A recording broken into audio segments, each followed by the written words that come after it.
Hello everybody, this is Tim Corcoran. I am owner and director and creator of Headwaters Outdoor School in Mount Shasta in Northern California. I'm starting this YouTube site based on the work that I've done in my outdoor school. And I feel that we are at a crescendo, a tipping point, or a defining moment, if you will, of how we humans are interacting with our planet Earth. And I think this is the time in human history when something has to be done. It has to be done now. And I have spent my whole life through my school, and I'm also a nature photographer. You'll see some of the work in the background here. This is my studio gallery. I'm a nature photographer, a teacher in my outdoor school, and I've fought hard for the Earth, doing direct confrontations in my life, voting correctly for people who will do things good for our planet. I've been of service to our planet, helping in volunteer projects. I've donated money when that's been possible. My entire life has been about connecting deeply on a personal level with our planet, and also teaching and sharing of ways to do that, connect deeply with our planet, and to work hard to defend and care for our planet. Hence, this YouTube site will be entitled Earth Caretaker Way. Earth Caretaker Way. And to put it very simply, I believe that we humans are not an accident. Even though we have done our best, mostly unconsciously, but much of the time consciously, to create an effect on our planet that is horribly damaging. Horribly damaging. At this point, we've got almost knocking on the door of 8 billion people, and we haven't, and most of the damage to our planet, the major damage, has happened since 1990. That's been scientifically proven. I can't believe it. That's 30 years ago. Most of the damage has happened. That's almost not possible reversing. We're facing this incredible challenge of global warming, which is going to change life on Earth forever. Right now, there's 1 million species of animals and plants and insects that are on the verge of extinction due directly to human beings. Our oceans are in deep peril. Our coral reefs are disappearing to the point of there's hardly any left. Our air is becoming unbreathable through much of the world. And global warming's knocking on the door. The climate's warming up, and weather patterns are changing. Snow is melting. Ice caps are melting. We are in deep trouble. It is, right now as I speak, the 8th of June, 2020, as I open up this YouTube site called the Earth Caretaker Way. Earth Caretaker Way. And at this point in time, we have maybe 10 years, 30 tops. It can be argued a little bit. Within 50 years, and many of you are young. I'm 65, so in 50 years I'll be 115. I doubt I'm going to make it that far, but I think I'm going to see a lot of what's going to happen to our planet within my remaining years, which could easily be 30 or more. But within 50 years, we will either be living on a planet that's in deep peril, in the middle of horrible transitions, that is going to make life on Earth for humans very difficult and impossible for some, and that 1 million species of animals and those coral reefs and so forth, they will be gone, and many more will be on their way if we do not do something now. Right now, tomorrow, the next day, this year, next year, the next year, it's the time. Many of you are millennials, many of you are just pre-millennials, and many of you are shortly after, 20s, 30s, 40s. Excuse me. It's your world that you're inheriting, and you're going to give it to your children. My generation, we gave it to you. I feel good about a lot of what we've done. Before my generation, we created the national park system. In 1964, during I was 10 years old, roughly about, the Wilderness Act was created. I mean, that was a profound thing we did, the Wilderness Act. We said that we were going to save wild, untouched lands for the sake of the land itself. Now that's something human beings can be proud of. What a remarkable thing. Where have we gone? What have we come to since that time? The great Aldo Leopold was one of the great instigators of that, and I'd suggest reading all you can of Aldo Leopold. Talk about a true Earth caretaker. Aldo Leopold, and many others with him. His wife, a great tracker named Ollis Murray. They created the Wilderness Society and had that happen. Going back to around 1900, our president, Theodore Roosevelt, he created the National Park System, the National Wildlife System. National Forest came shortly after that, out of that. Since then, we've had oceans saved, and onward and onward. The National Park System, for an example, talk about a remarkable thing. We saved that land for the land and so that people could go to it and learn from nature itself directly. Nature as the teacher. That's a remarkable thing. And it was so remarkable that almost every single country in the world now since 1900 has their own national park system that they gathered the idea from here, the United States of America. Something we can be very proud of. The first national parks were Yellowstone was the first, then Yosemite National Park. So these are great things we've done, but we've kind of lost our way. We've gotten so busy with technology, we've gotten so busy driving our cars around, and I do it too, we all do it. So busy buying our clothes and dealing with all of the, trying to get jobs, working in jobs, blah, blah, blah, this and that we keep forgetting about the planet and what's in need right now. We have naysayers out there that say global warming's not real. Ignore them. They're simply wrong, and they're on the wrong side of history, okay? Most of those kinds of people are either ignorant or greedy. They know it's true, but they don't care. They listen to science when it benefits them, and when science doesn't benefit them, they ignore it. It's a fact. Global warming's here. Species extermination is here. Human beings, we use more than we put back. Our native ancestors had a wonderful way of looking at it. They called it the full circle way, the full circle way. That's the journey of life on Earth for every living being in the Earth itself.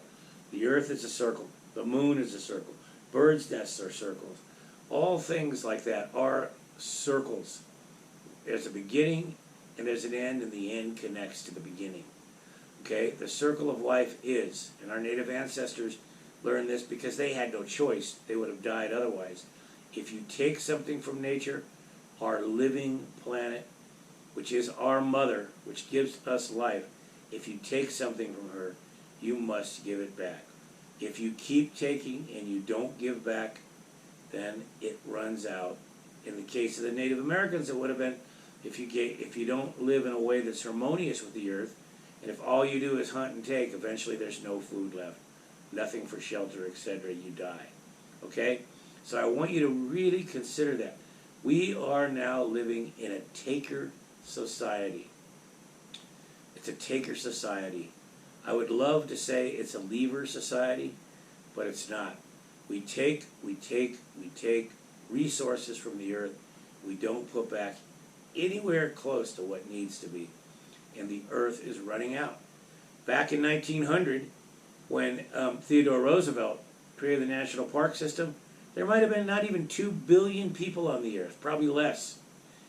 Today, we're knocking on the door of 8 billion, and in a few more years, 10 to 15, probably 12 billion people.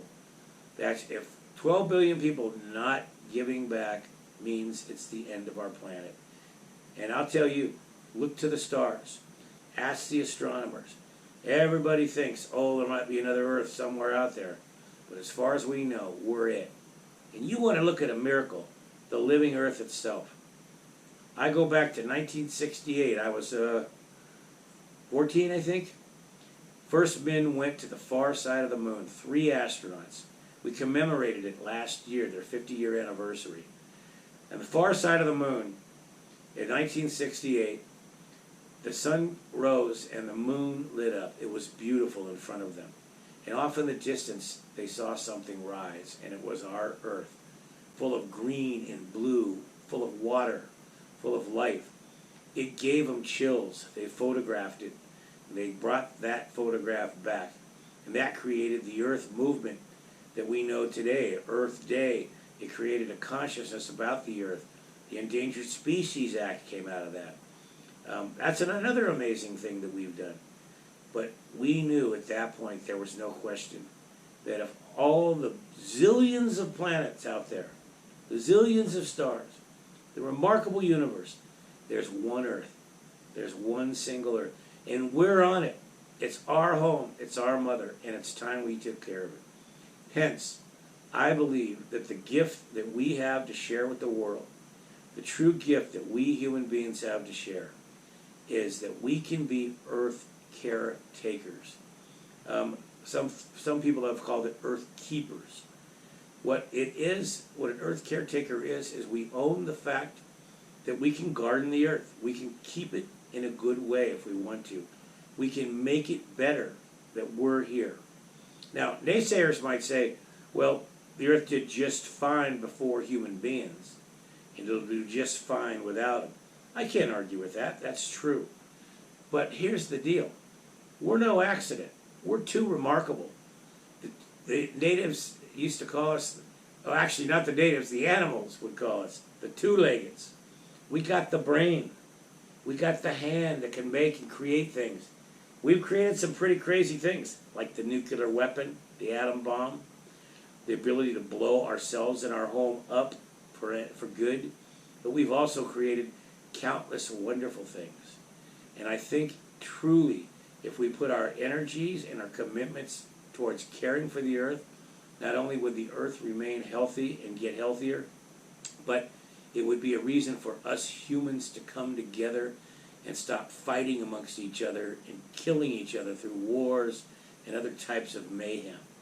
We could actually have a chance that all countries and all people around the world come together for the greater cause, caring for the planet Earth. Hence, the Earth Caretaker movement, the Earth Caretaker Way. So, on this site, this YouTube site, I'm going to be adding, I have about 30 what I call Tim Talks that I've created for my school and my students over the last few years as continuing education. And many of the talks are about how to build your personal relationship up with nature, because we're not going to defend the Earth if we don't have a relationship with her. And I'm really a good teacher at that. So these Tim Talks would be worth watching. But we're also going to take it a little step further here with the YouTube. We're going to start getting into the immediate need to get out and fight for the planet, what it is to be an Earth Caretaker. How can we take these gifts, our brain and our hands, and create ways for us to make a difference? I have a big dream, and my big dream is that we'll create, through this and other work, like there's a Greta Thunberg, that young girl from Sweden that's done so much work, just mind-boggling what she's done, and so many others around the world making a difference in small levels and big levels. We all come together and create what I would like to call the Earth Caretaker Way movement, where there's groups of people in cities and countries throughout the world. No politics involved. Let's keep this natural. Let's keep this fluid. Let's keep this organic amongst the peoples. Let it happen naturally. Hey, just a little point. There's a book I recently read called Blessed Unrest. And the author of that book, I can't remember his name now, but it's called Blessed Unrest. He's researched, there's over 2 million groups that have naturally, not politically, risen in countries all over the world for the Earth and for the right way of living in harmony with the Earth. It's an amazing thing. And this Earth Caretaker movement, if we build our relationship with the Earth to the point where we feel her pain and her needs, we can create this movement, and it can catch on throughout the world. and change the world forever. And then the politicians will have no choice but to follow, because the people will be leading the way. That's how I see it, okay? But I do say, people always ask me, what do I do about politicians? They lie, they cheat, they make stuff up, they don't do it. I said, vote for the earth. Do your research, and whether you're voting for the president or a senator or anybody else in any country around the world, get people in there that will care for our planet, and do it now. That's the most important use of your vote. And write letters, communicate to people, let them know what you want. You must remain educated. The bad people out there that don't care are hoping you will not be educated. You must read, you must study, you must share, you must be proactive. Be of service, get involved, bring back, restore creeks, restore oceans, find ways to volunteer. If you have money, use it well. Buy land and keep it wild. I truly believe we have to save about 50% of the planet is wild land if we're going to do this and do it right. The land is there. There's scientists that have already come up with this idea, and they've identified the land. It's there. So whether it's bought by governments or individuals, buy land. Excuse me. Buy land, save land. The more, the better. Here at Headwaters, I originally bought 32 acres of land. Now, by inviting friends to come up and buy land up here, and buying land with some of them, we've put together over 400 acres of vital watershed land that's safe now in our community. And this is something I want you to get, and I want you to get it really well. You can, if you only have a backyard, if you only have a deck in an apartment, create wildlife habitat. There's some great writings out and books out now about how you can literally change the world if we just take all our lawns, which are just a complete waste, ego-driven lawns, useless, and turn them into wildlife habitat, plant native plants, put in water features, feed birds, put plants in for butterflies and for beetles and things like that. They can be beautiful, and it will change the world forever. There's more land available in lawns than there is in all the national parks and more that we have. Imagine if we created a movement around the United States of America and then worldwide, and we did that. Every single person who has a house could make a difference or do something with a deck, plant native plants, put bird feeders, nests, bird houses. Imagine what could happen. The world would change overnight. We'd literally have wildlife habitat throughout cities. Imagine being empathic and flying as a bird over a city and looking down and seeing all those habitats. You'd want to come and gift the people that live there with your song and your beauty. Otherwise, it doesn't work. Here's an example. One time I used to run a wildlife rescue in Santa Cruz, California. And I got a call that there was a bird sitting in a parking lot, a hot asphalt parking lot, surrounded by people in peril. I drove there quickly. I saw the bird sitting there. It was a seabird, and it was actually a loon. And this bird had been flying over the city. It looked down. It thought the parking lot was water from the reflection. So it landed hard, hit the cement, and then it couldn't fly because they can only take off on water by kind of running or walking on water. That's not bad, huh? Birds can walk on water, some. So I'd simply pick the bird up, took it over to the ocean, which was just very close, just a few minutes away, put it in the water, and it was fine. That was a lucky one. Otherwise, it just would have starved there or been run over by cars or baked on that hot asphalt. Think like an animal.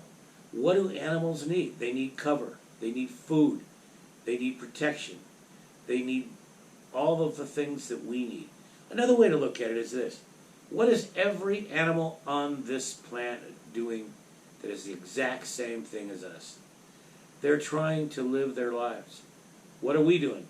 We're trying to live our lives. We're trying to feed our families, feed ourselves, house ourselves, have some joy and happiness in our lives, do something meaningful. That's what every living being is doing. We're in it together. And because we have the ability to damage so much with our technology and our numbers, we also have the ability to care for it. Earth Caretaker. So I really want you all to think about this, and there's going to be a number of these talks that I'm going to be giving. I'm also going to be leading forced walks, which you're going to see, talking about the sacredness of nature. The basic teaching will be metaphysical in some areas, like looking at the spiritual side of nature. There'll also be the awareness side, looking at tracking and plant identification and understanding how nature works. Then there'll be the skills side.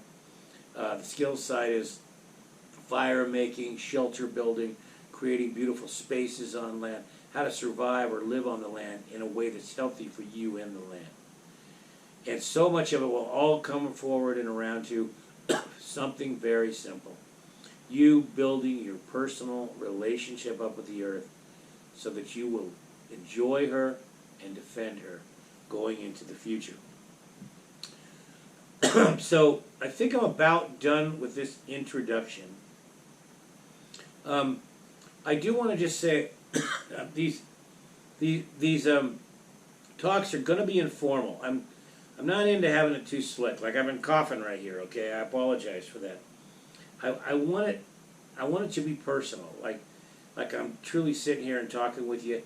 That's when I'm at my best, and I think that's how it should be. So be patient with me sometimes if I stop and I'm not sure, if I had to check a note, this or that. At the end, though, you know one thing. I give you my word. I'm coming from my heart. I'm coming from my soul. And this is my passion in life. I love our planet as much as anything. I love it so much. Our senses, part of the teaching will be bringing our senses alive. Our senses are often windows to our soul, and each one connects uniquely different to the earth. So I want you to learn how to, through that heart, to come out through all your senses, smell, taste, feel, hearing, and so forth, and relate to the earth in different ways. So this is everything to me. This is my life. This is what I do. And I hope that this catches on. I hope that people take this idea and run with it. I hope that groups start because of this. Please give me feedback. Let me know what you think. Let me know what you want me to talk about, what you'd like to share, and pass it on. There's no big secret here. There's nothing being protected. Share it. Put it out there to everyone. Okay? Enjoy it. And I guess probably one of the final things I'll say is this. Get out in the woods. It's the best place to be. No matter what happens, no matter what, get out in nature and enjoy it. It's there for you. Put that cell phone down. Put that smartphone down. Put that computer down.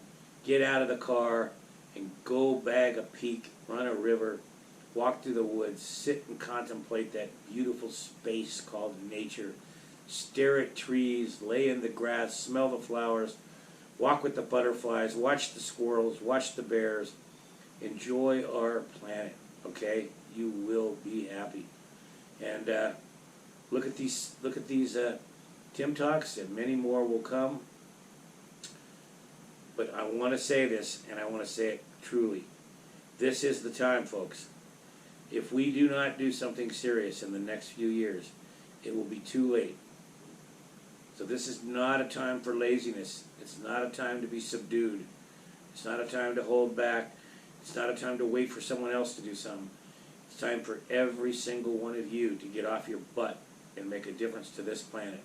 And if you're the last man or woman standing and nothing works, at least you know you gave your best, and enjoy the earth, that whole journey that you are giving your best to become an earth caretaker for our planet. Thank you. I'm honored that you would even listen to this. All the best. Hope.